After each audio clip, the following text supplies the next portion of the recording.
Hi there, and welcome to our IT Pro Today webcast, How to Build a Crisis-Resilient Multi-Cloud Deployment, sponsored by Snapt. If you have any technical difficulties during today's session, please press the Help widget on your player console to receive assistance in solving common issues.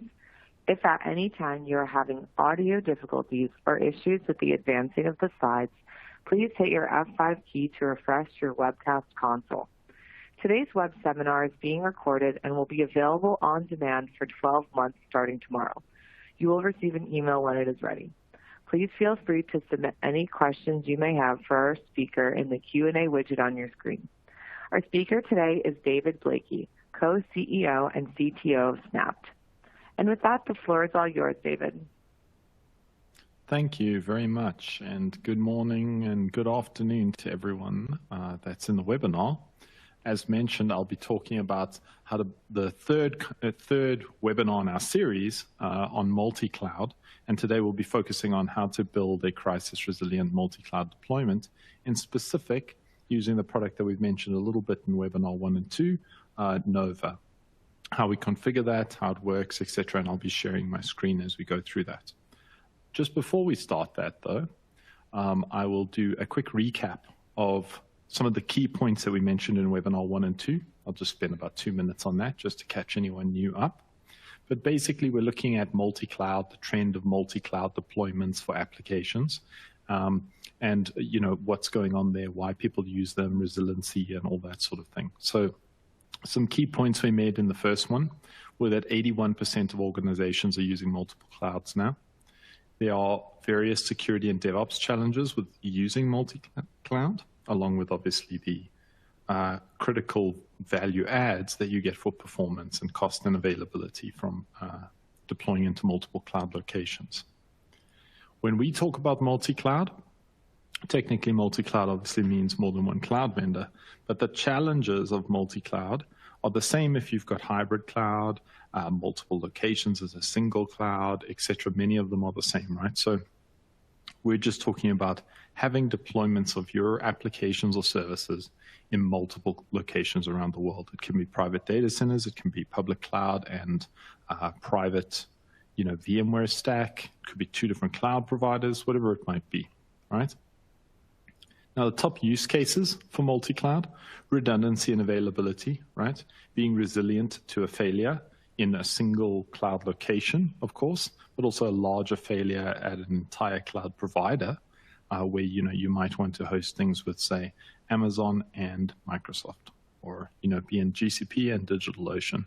There's also latency and geographic considerations to take into account. We see that a lot now, where people need low latency services, so they deploy in very specific countries and locations in order to maximize the performance of their services.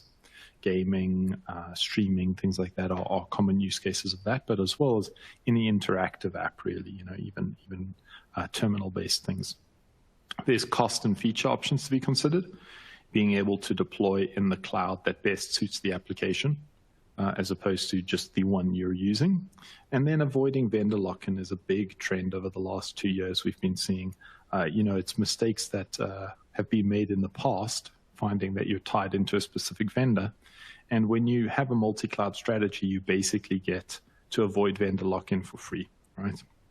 And it really helps with migrating to new platforms. So people that had a multi-cloud strategy found it much easier to embrace technologies like Kubernetes, for example, because they weren't using, cloud-specific services for all of their ingress and so on. Now, what we're going to do in order to display this is actually look at our product and the product that we use in order to run our multi-cloud organization, right? So we have workloads all around the world, different cloud providers. We use all of the big cloud providers, including DigitalOcean and Linode in our organization. So we have quite a bit of experience with this, and how we deploy to different clouds, run workloads in different clouds, and how you can look to set that up yourself, as well as some of the gotchas and the nice to haves and all of that as we look through it. So I'll be covering 3 main topics that I've kind of identified that I'd like to demonstrate, how to set it up, how to achieve it, etc. The first one is resilience. How to deploy to multiple cloud locations or multiple clouds, how to handle failover between those cloud locations, and centrally monitor and observe all of that, right? So that's one of the big challenges. Once you start deploying to many clouds, how do you get the traffic to them? And then how do you monitor it all in one place as opposed to having to use this wide array of cloud-specific tools? The second thing after resilience will be scalability, right? Big topic right now because, as we all know, Black Friday and Cyber Monday is coming up. It's a good time of year to be us, I can tell you that.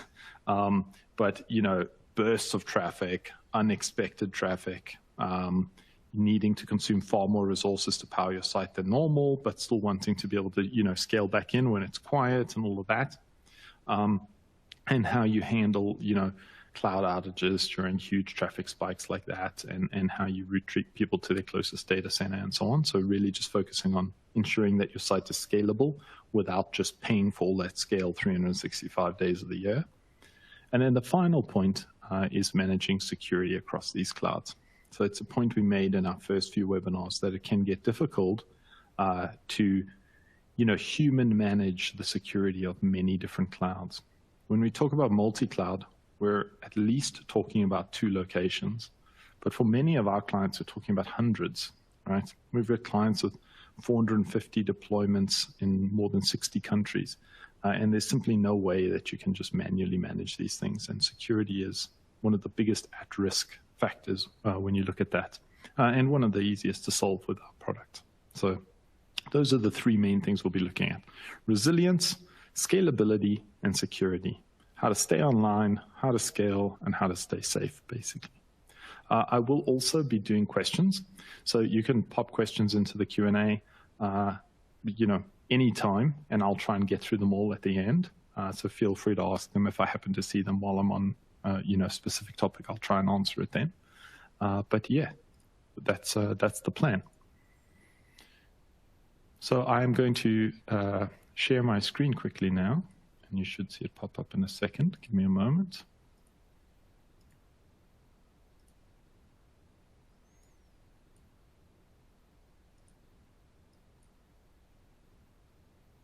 Okay, great. And so what we're looking at here now is my web browser. I'm logged into our Nova portal, and I've got some demo stuff set up on this account, of course. And this will be where I'll do all of the configurations that I'm going to talk about. Now, what we're going to try and achieve today is those 3 key criteria for our fake website that we've created, right? So one of the things that Nova does, and we'll go through all the functionality, so don't worry, but one of the key things it does is connect to your clouds. And you will see that on this account, we've got one called Test DigitalOcean, right? That's the test cloud account we're going to use. DigitalOcean is a public cloud vendor, same as Azure or AWS, etc. You can see, you know, examples of other clouds literally on this page, but we'll be using this for the demo. And what we have on this cloud pre-provided is New York Web Server 1, New York Web Server 2, San Francisco Web Server 1, and San Francisco Web Server 2. They're just examples for us to use today in our demo, right? So when we go there, we see a little Snapt logo and the word hello. And that's how we know that we've gotten to one of these servers. They all provide the exact same web page when we get there. We could imagine this to be our shop or our API service or whatever it is. It's an HTTP site. You know, it's a web server that's providing something business critical to us that we care about a great deal. So the first step is to say, all right, how do we want to design this and set it up?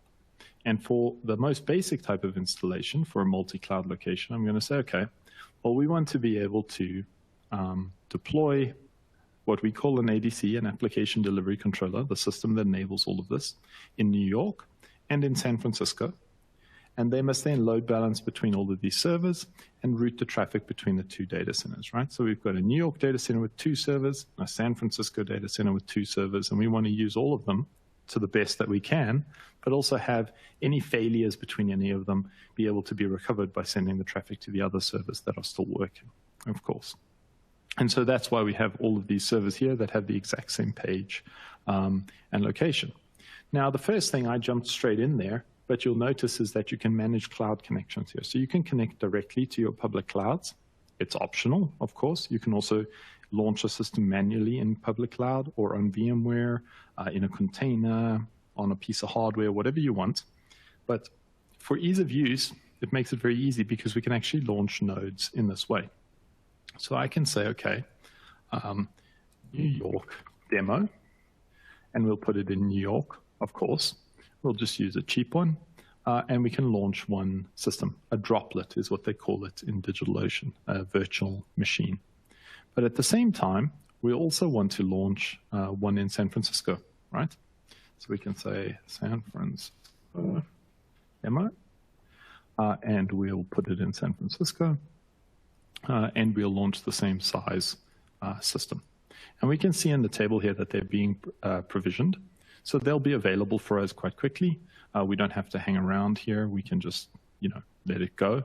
But they'll take maybe 30 to 60 seconds to become available. You can see this one's launching. This one's had some sort of problem.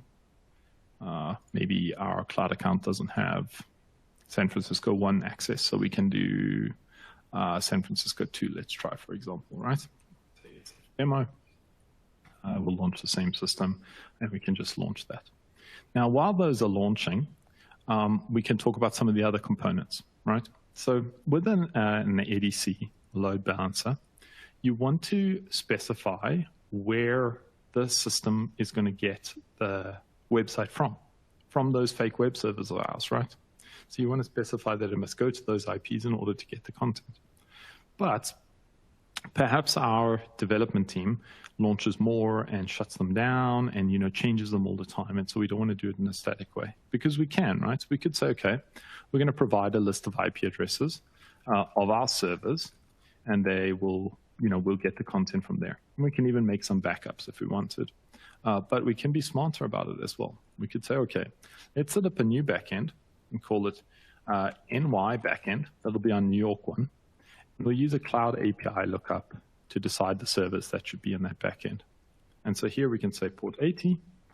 We will look on our DigitalOcean cloud account, and we'll send it to the tag New York. So with DigitalOcean, you can apply tags. In Amazon, you can do groups and AMI IDs. In Azure, very similar. But here we can say, okay, we'd like to save this. So we know now that this New York backend will automatically look up any servers in our cloud that are tagged as New York. And we can do the same for San Francisco, right? So we could say SF backend, and here we can say we'll use port 80. We'll look in the same cloud again, and we will look at the tag SFO, which is for our San Francisco service. So we've now got a way to describe where the traffic should go, and the next step is defining the actual ADC that the traffic is going to be accepted by soon in the future. And just now, later in our demo, we'll do the security on that as well. So an ADC is an application delivery controller, and really it's a system for load balancing, so sending the traffic to the best server at all times and monitoring for errors. Security, so application firewalling, and that is this request safe, and we'll have a look at that just now. And then acceleration, can we get the content to the user as fast as possible and offload the web server as much as possible? That's what an ADC does. And an ADC for us will link to one or more backends in order to send the traffic to your web servers, and can then be deployed onto your nodes, which are in your data center. So you can see here the San Francisco demo one that didn't work is obviously not connected, but our New York demo is. Here it's online, and the SF demo is initializing, so it'll be available very soon. And we can go in here and actually see those. So remember, we've deployed these into our cloud accounts in New York and in San Francisco, and we'll then send traffic to them instead of sending traffic to our website. So we can now create our ADC. We can say new ADC, HTTP. Of course, you can do SSL, you can do Let's Encrypt certificates, whatever you want, but we don't need to get too complicated just yet. And here we can say, what should we call this? Demo ADC. Let's say New York ADC. We'll do them separately for now. And here we create this. We say, okay, all the defaults are fine for us. We'll load balance, round robin. We'll do, all the normal stuff. For our listen and backends, we'll listen on port 80. course, like I mentioned, we can do 443 as well with SSL, but for now we can just keep it like this. And we'll send the traffic to the New York backend, because this is our one that we're going to deploy into New York. You can also do complicated routing. So for example, you could say, send it here when it's, test.snap.net, and then send it here as a default. You can do all that type of stuff. But for our example here, we just want to say send it to New York whenever we get traffic. We configure how we check the health of the servers, right? How do we make sure that they're online, that they're safe to send users to, all that kind of availability stuff that I said we'd go through, right? So we can say, check an HTTP request to / and make sure it's a valid page. We can say just check TCP, port 80, and so on. We can configure all of our various options there, but here we've got our performance options. So we can enable caching to offload the web servers, and then security. We will come back to when we talk about securing the traffic that goes through this, right? So for now, I'll just leave it blank, and we can update that. Now, this is just going to be a template for us, which actually isn't running anywhere yet, but we can deploy it to our New York demo. And this part's going to be important because right now we're putting in a one node. So we've just got one ADC sitting in New York that's going to accept traffic for us. But in the future, we'll scale that up to multiple, right? So I can update attachments here, and we'll see that this will create a link with the New York demo server that we launched. And we can see it's deployed successfully now. And if we have a look here, we should see that there is an ADC attached to that system. So this is all happening centrally, right? We haven't had to log into our cloud or do anything. But this is the IP address of the cloud server that we created now in DigitalOcean in New York. Here we can see this public IP. And I can go to that public IP, and we actually see the Snapt logo and hello. So it's routing it to our web servers, right? That we configured it to send it to the New York servers that we're sending our traffic to. One of these two will be getting the data. And this all works just automatically for us. We can see here, it's got one connection, 3 in total. We're starting to see some HTTP requests on the graphs. Throughput is picking up a little, obviously very little traffic because it's just me browsing the site right now. But you can see, as we send traffic there, we see it here centrally, which is also quite important for when you have a distributed network with this all over the show, right? Any errors, any block traffic. We can also see the type of replies. So you can see we had one HTTP 4XX. That would have been a 404 because there's no status icon there. And what the response times are and all of that. So the next thing I want to do is set up one for our San Francisco location. And we'll do the exact same thing, and we'll keep it separate for now. And we can link to the SF backend. Everything else was fine. I think we just kept the defaults. We attach it then to the new San Francisco node that we launched, and we'll be able to go to that node. Same thing, we can see its IP address, and we can immediately send traffic there. And that's as far as you actually have to go in a way, because what you could point your DNS to this IP address, and people would then be able to go to that system, right? They could use that in order to get to your website. They could browse the site through that, etc. But we actually want to do a multi-cloud deployment where users go to a different cloud, depending on the availability of clouds and so on. So what we know is that if we go to that IP, it also works, right? So we know that both of these nodes are serving our site locally, New York Demo 0 and San Francisco Demo 0. So if we were to go live, we would say www.snap.net or shop.snap.net or whatever must go to these two IPs. Nova also includes a feature called destinations, though, where you can provision what's called a Gslb, a global server load balancer, automatically and have it managed and maintained here. So I could say demo ADCs, and then I can call this demo ADCs, .snapt, my organization name, that's my account on Nova, .novadestinations.com. And that's actually going to provision us that fully qualified domain name that we can use as an alias on our site, and it will take care of everything for us. So we can say, great, we want New York demo and San Francisco demo, and we'll add them both as primaries. It will automatically track what IP addresses those nodes have, which users should go to which and so on. And if there's a failure in one, it will pick that up as well, right? Because we can say we want to check port 80 on those servers to make sure that it's okay. And we can create that destination. And now Nova will provision this automatically for us so that this is online and can be used for us to actually send traffic to, right?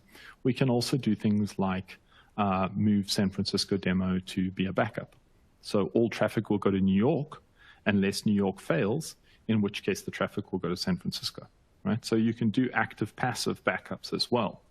Or, like in this example, active-active, where it's just going to both depending on which one is responding fastest for the user. So I can go here now in a new tab, and we should see the site. There you see demoadcs.snap.novadestinations.com, and we get the site. We've been immediately routed to one of the systems, and it takes care of everything for us, right? So if we had a complete failure in one of our cloud providers now, let's say New York goes down, it doesn't matter. We will immediately be routed to San Francisco, and our traffic will just continue to flow through the system, right? And in this way, we've now got an easy way to send traffic to multiple cloud locations and to manage that traffic, right? We can see all of the data. We can see the latency by various cloud locations. So we can come here and you can see we've got our 2 ADCs. How many requests are they getting? Are there any errors on them? Fortunately, there are not. But when we come in here, we can also see, are they slow, right? 1 millisecond response time, and it will monitor all of this. So it'll tell us, there's been an anomaly, the service is slower, we're moving traffic away from it, and all that kind of stuff gets taken care of automatically. So we now have a functioning multi-cloud deployment for our very basic, simple little snapped hello page. And that's driven largely by 2 standard ADCs deployed into the 2 locations and our demo ADC's destination. Now, the next piece, though, is about scalability. So we've already achieved a lot. And while I talk to you, I'll just clean up our installation that we just did now so that we can do a new one. But we've already achieved a lot here. We've set up 2 nodes. We've got them in 2 different cloud locations. And we've set up a destination to point to them. We've deployed an ADC and the backends that are attached to it, right? And we are sending traffic to both locations. But what we haven't done is handle scale-up events, right? What if we need to dramatically scale up that environment and run many more ADCs in order to handle maybe a denial of service attack or a very big burst in traffic, like Black Friday, for example, things like that.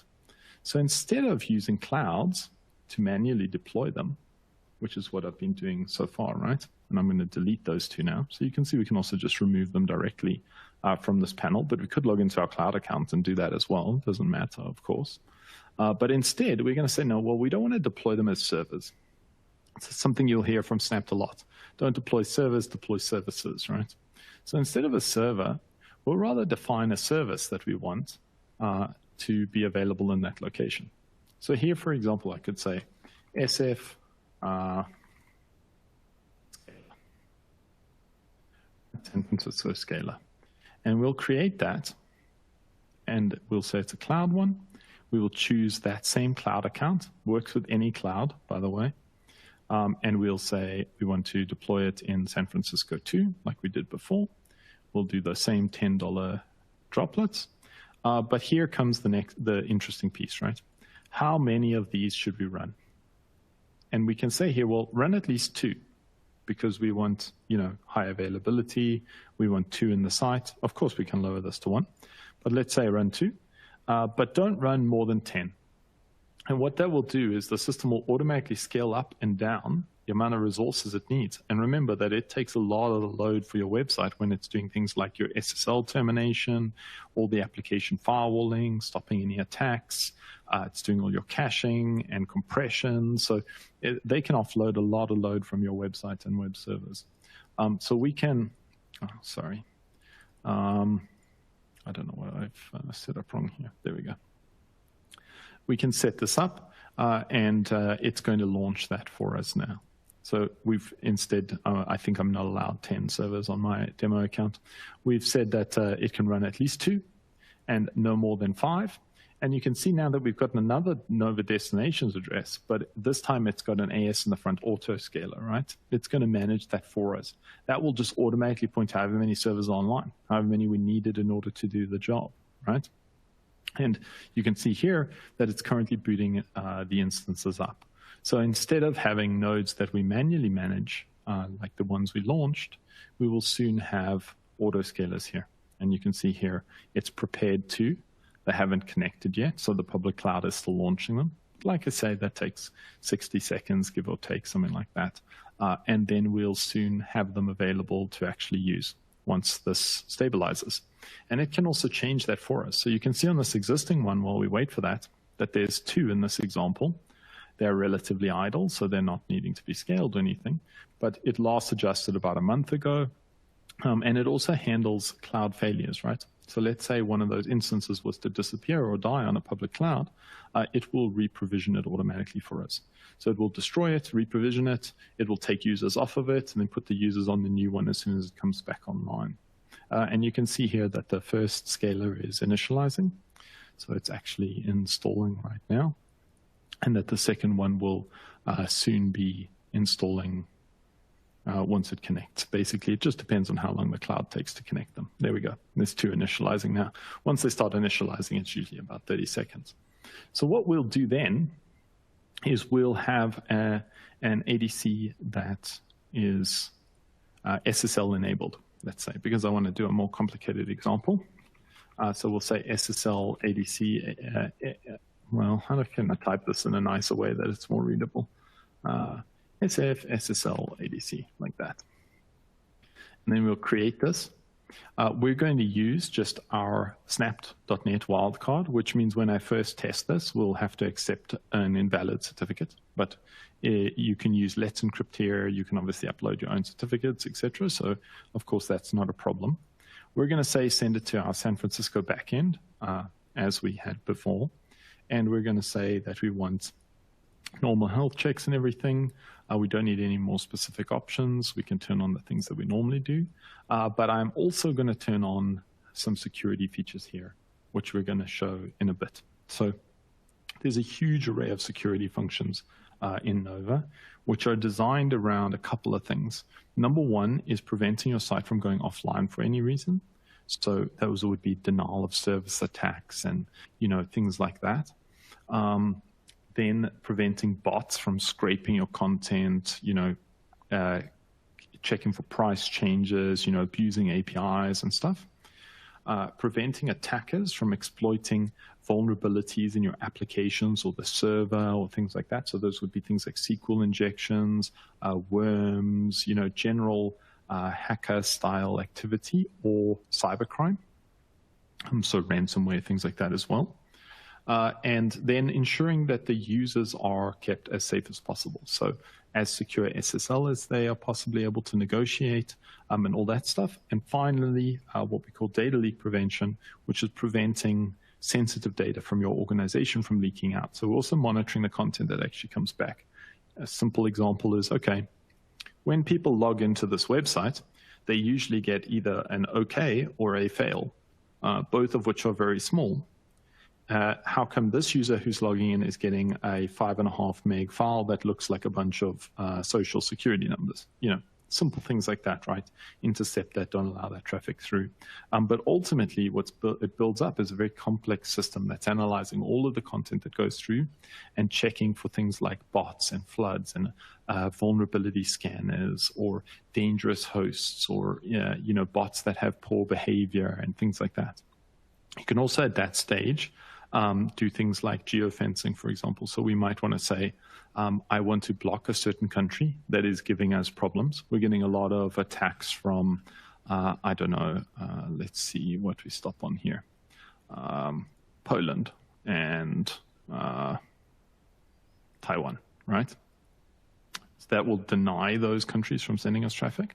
But by contrast, we might say, well, we're under a large-scale attack, or we've got a very secure system here, but we don't have static IPs for our users. But we know, for example, that they all are in the US. So let's just block everyone except for the US, right? So you can really get quite specific with what you allow here.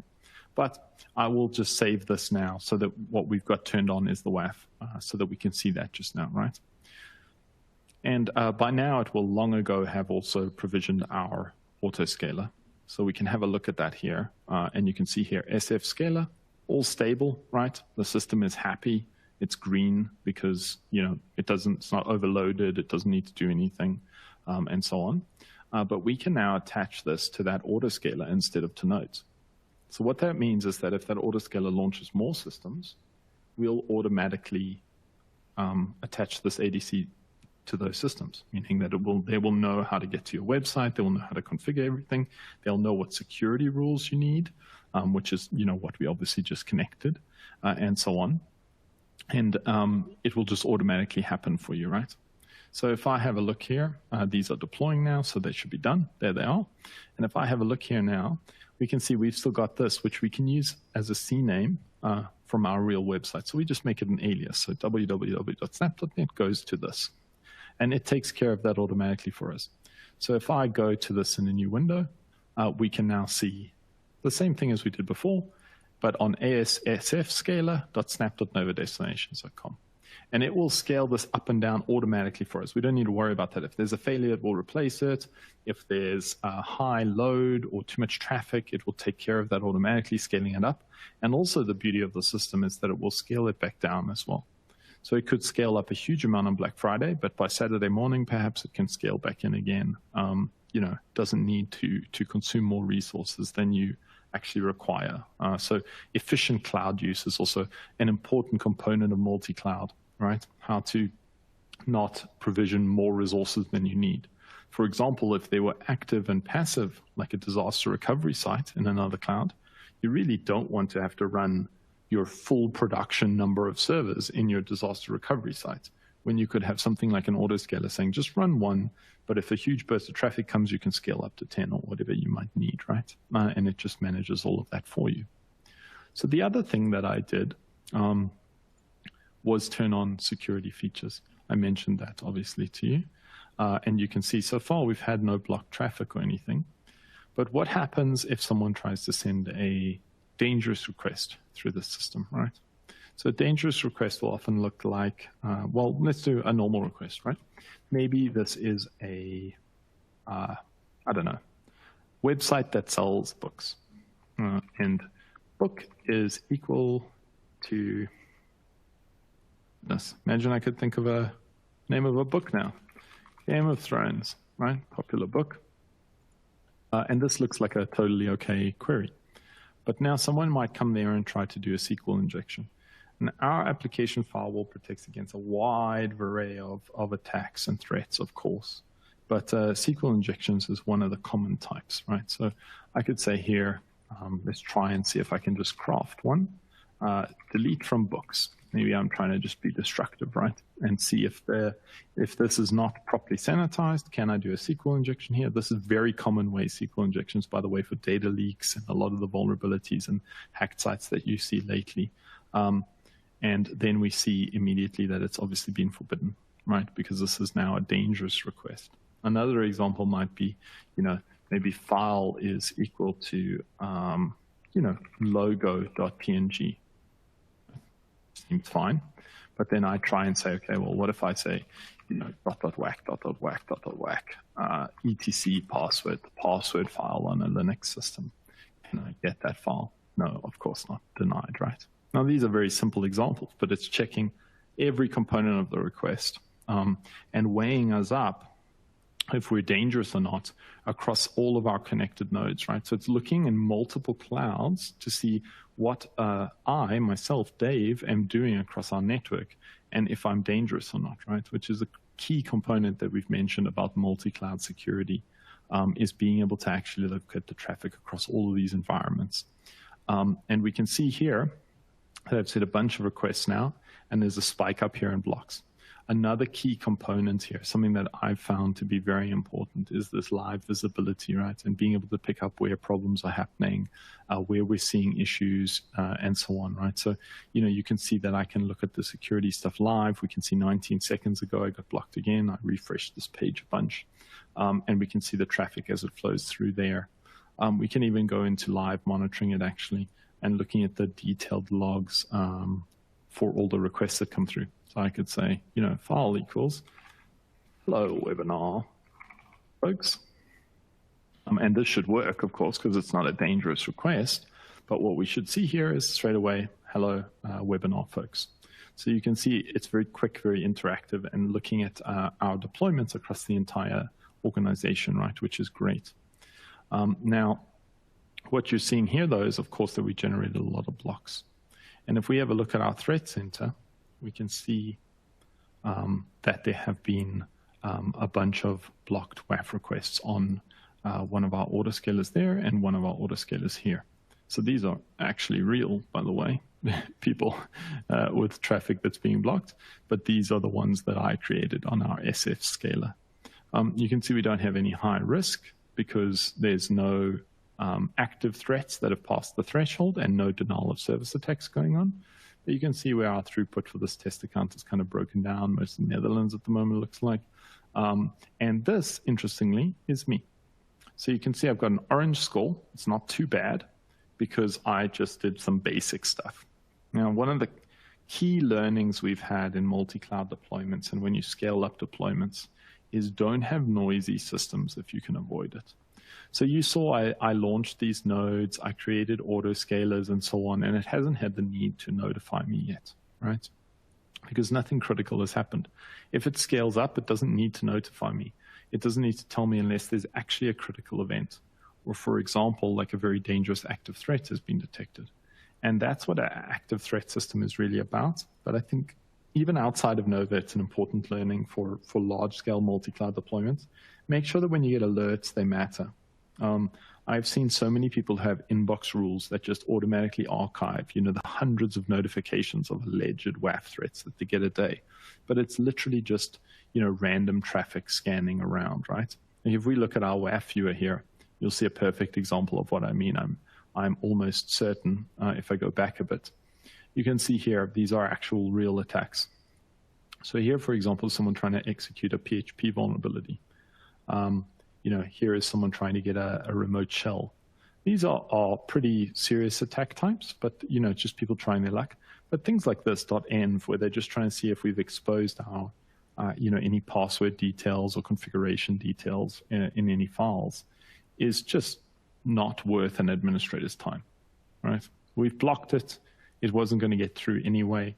The site is still secure, and this is someone who's likely scanning the entire internet, not a really dangerous threat that's trying to break into your company or your specific network, And that's something that you really need to focus on differentiating between, in my experience. So here it's picked up a very low-level risk from me because it believes that I may not be just scanning servers, but rather trying to attack the actual site, which I have been, to be fair.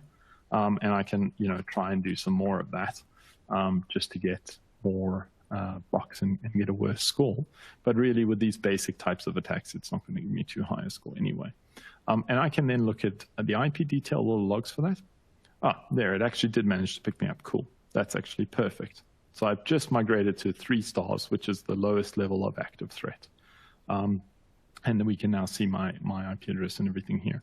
And I can see what are the logs for the system, what has it done, And again here, these are like the critical components. I don't know why my filter's not right here or something. The critical components here are that, you want to, I've done something wrong with my account. Let me try and go to the threat center and see if it'll work. Yeah, okay, cool. So the critical thing here is that you want to be able to see this for your entire organization, right?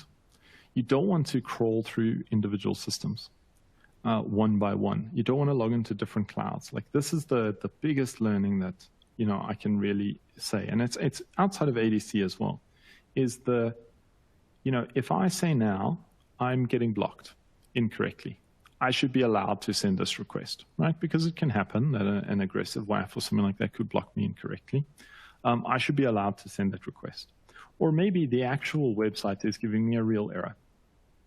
And I want to, find out how that's happened. When you've got a multi-cloud deployment, you then have to log into your Amazon account, your GCP account, your Azure account. You have to SSH into your systems in VMware and just start hunting for this address, right? Where's this user gone? Where's this IP? What system are they connected to? Which ADC are they on? Did they actually get blocked, or were they incorrectly blocked, or is it a user error? Are there any changes in our traffic profiles? And it's really a nightmare to see that across multiple clouds. Having tools and systems, this is an example in the ADC world, but there are other examples, for direct web servers or, logging systems and things like that, where you can then see all of that data centrally. And that's really about the culture of building a non-single cloud solution, right? Because as you move to multi-cloud, you're forced to have these types of solutions, which then really help you and put you on a good foot when you want to move to other platforms as well. So not just clouds, but Kubernetes and containers, but also VMs and also hardware, maybe edge workloads on a CDN or an edge compute network, and all of the wide kind of variety of things that you might deploy to ultimately in between all of that. And you want to do it in a scalable way where it's automatically managed, where your threats are automatically mitigated, right? It doesn't require a lot of admin intervention or monitoring, but it's very easy to see stats, So like here on our reports page here, we can see the blocks across our entire organization. Like I mentioned, there were actual blocks on this Snapt shop site that I was not faking. They were real. You can see there a spike of blocks. Here we go, .env scanning is the perfect example. So, it's very easy to then pick things up and see problems, see if there's latency spikes, see if things have changed, if there's any anomalies and so on. And that's really a critical component of multi-cloud deployments. Now, what you can do is also simplify this entirely, right? So instead of having a San Francisco SSL ADC, we could even just deploy it to multiple locations, and it will take care of all the hard part for us. So we could delete this, remove it from our autoscaler, and we could have an autoscaler deployed in New York as well, or in a different cloud as well even. So for example, here we've got this SF scaler. I could even say, I want to deploy a New York scaler here as well, have it scale up and down in the same fashion, but maybe New York is our backup site or something like that, or we know it gets less traffic typically, so we could even say less, that we want less servers, maybe something like that. And we could deploy that as well, and it will then deploy 2 locations for us. It'll provision all of this and so on, and we will then be able to actually attach just one global ADC to both locations, right? So we could say global ADC example. Let's just do HTTP. We don't need SSL. I should mention, by the way, that there are more advanced functions like API gateways, Exchange load balancer, remote desktop has been big lately, of course, and API gateways are very similar to SSL, but can also do authentication and all that type of stuff. But then I can deploy an HTTP one, and I can say, okay, we'll come in here, same sort of setup, right? But we're going to send it to New York and San Francisco. We can say, depending on path where we want to send which one, or we can say, send it there if it's a certain host name or whatever it might we might want to do. Or we could change our backend to actually point to both servers, and it will use it will send traffic to all the locations. So for example, if I edit New York backend, and instead of the tag New York, I just say use the tag websites, web servers, we'll now know that New York backend is actually pointing to all of our web servers. So you can see here there's 4 now, not 2, right? And we can then use that New York backend as our always connection. We can turn on all the same functionality and services and everything that we had enabled before, of course, and we can update that ADC. So now, as soon as our autoscaler nodes are provisioned, which they almost are, one New York one is, we said we only need one, hey, yeah. So one is connected and initializing, so it'll be online for us very quickly. We can see the destination should have already been created, which it has, and we can look at the autoscaler here, see that it's just currently booting. You can see it's successfully connected, so it's being installed here. And then once that's initialized, we'll be able to actually assign that. I should have launched more expensive ones, right? Look at that, quite a bit of load there as it installs. But it'll be online very soon. And once it is, we can attach this global ADC example to both of those locations, right? So New York Scaler and SF Scaler will then attach the single ADC to multiple different cloud locations where we can have the same stats all viewed in one place as it manages all of our security and everything in two different locations. An important point that I want to mention just before I do deploy that while we wait for this to install is that everything I've showed you now has been two cloud locations within one cloud provider, but it can easily be two different clouds or a cloud and an on-premise system like VMware, or two different data centers, no cloud at all. Right? The point is about saying you've got these workloads in, different locations, and you want to ensure that, the failure of one doesn't affect the other, and that users are routed to the location that suits them, and so on. So if I attach this now, we should then see that it's now deploying to 3 servers, because we've got 2 as a minimum in San Francisco, if you remember, and 1 as a minimum in New York. Which you can see is now deploying. So the San Francisco ones were nice and quick. And the first time you ever deploy to the New York one, it will obviously take a little longer. Now, when we come and look at our ADC group here, we see 3 nodes with 12 upstreams, right? Because each of the 3 nodes has 4 backends that it can point to now. We can see them all online here now in one place. And if we view an individual node's details, we can see the actual individual servers as well. We can see that they're online, that they're ready to go. If one of those was to fail, we pick it up automatically and just be able to see it here. And we don't have to worry about, any other problems, any other hassle, etc. And I can send some traffic here and, testers.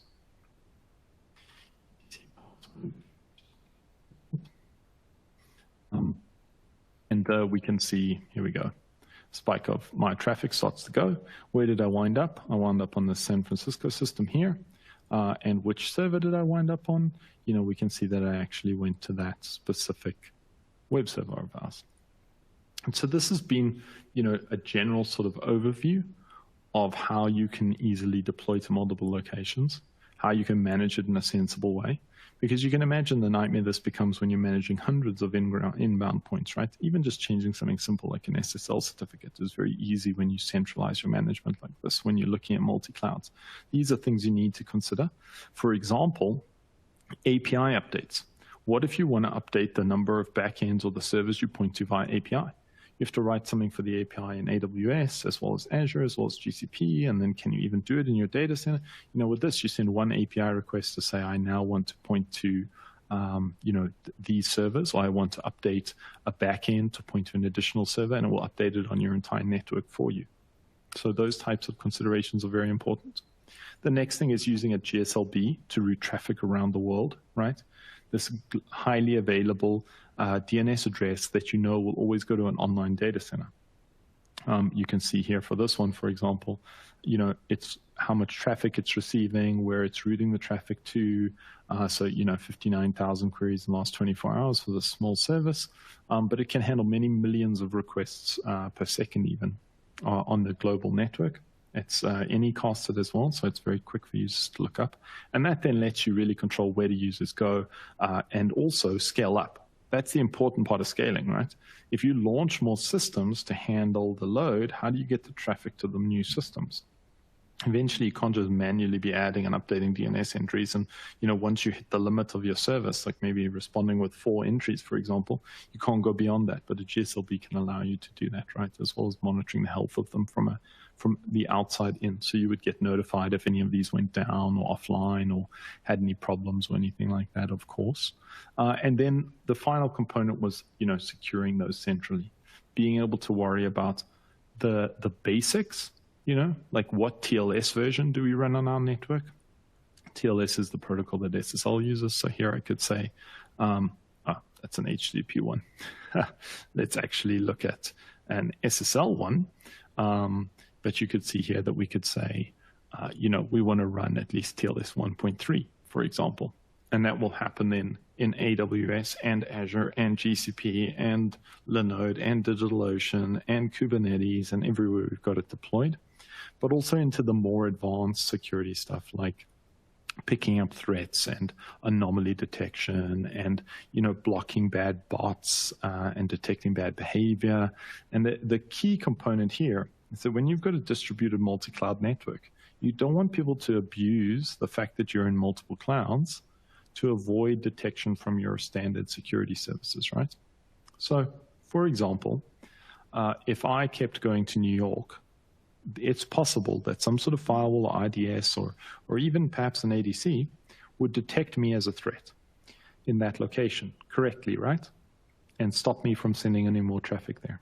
When that happens, though, I can then just go to, Azure in London, where you're hosting the rest of your services, and send traffic there. Continue my exploration. Very likely by the time I get blocked there, I'm now unblocked in New York and I can go back. And, when you've got a big network with hundreds of entry points into your network and thousands of services, that happens all the time, right? This problem of, hopping around between locations. So you really want a centralized system that can say, no, this is a threat and it should be blocked across our entire network, right? And that's especially important when you look at services like threat intelligence, and you want to preemptively block dangerous hosts and the like and so on. So that brings us to kind of the end of what I wanted to show you.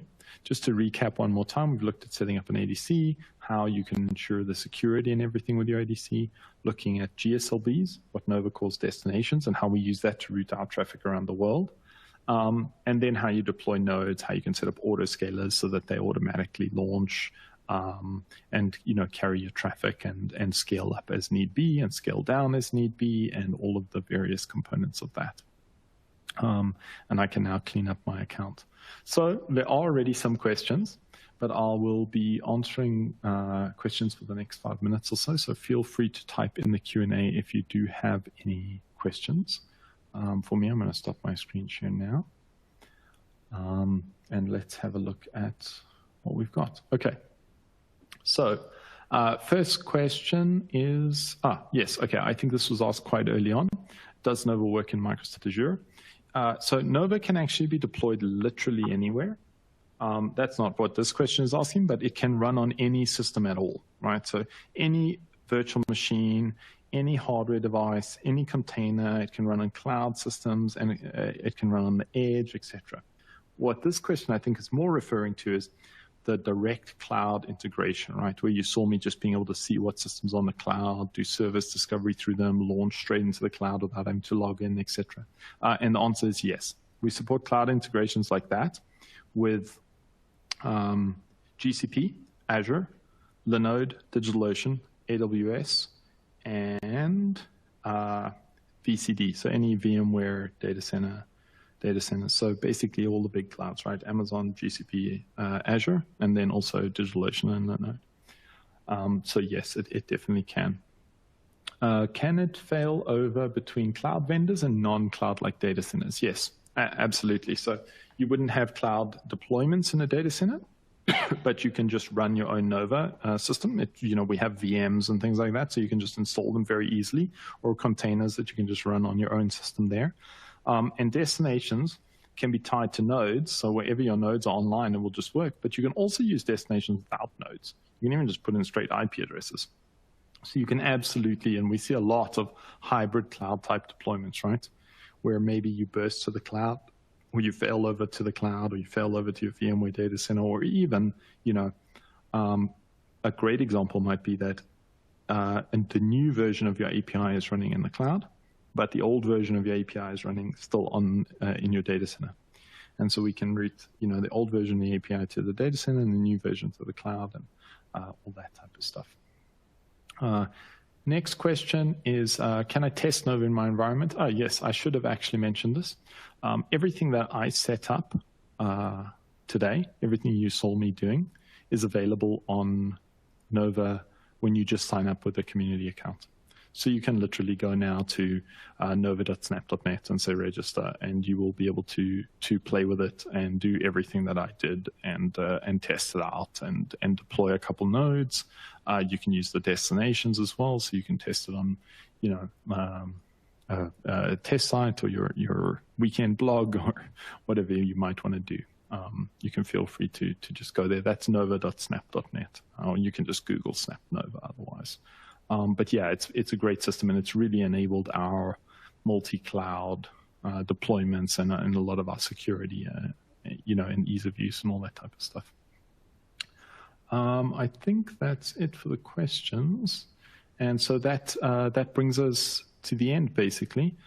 This is the final piece in our three-part webinar. The first two parts on, how to build and architect multi-cloud and why multi-cloud is such a trend are obviously available online. But otherwise, of course, the team at Snapt would be happy to help with any questions or anything like that. I see we have one more question just before I stop. Is Nova a free platform or offers a free trial? Yes. So Nova has when you go to nova.snapt.net, you'll see you can sign up for a community account. Everything I showed you is available in the community account. So in a way, you could say it's free. But for production, when you need support and things like that, you would probably want to convert to a paid account, obviously. But you can do a trial of that, and you can do everything that I showed you just by registering online. Yeah, so you can feel free to test it out and try the platform. And otherwise, that's it from me. It's been great doing this three-part series. I hope everyone's learned a lot. Like I said, we're always happy to meet with anyone. You can book a demo on our site, which will include a one-on-one consultation as opposed to this. And I appreciate everyone who's joined the webinar. Okay, well, thanks everyone.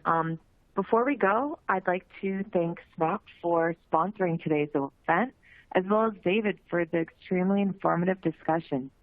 Just as a reminder, this webinar, as well as the other two parts, will be available on demand. This one will be available on demand starting tomorrow.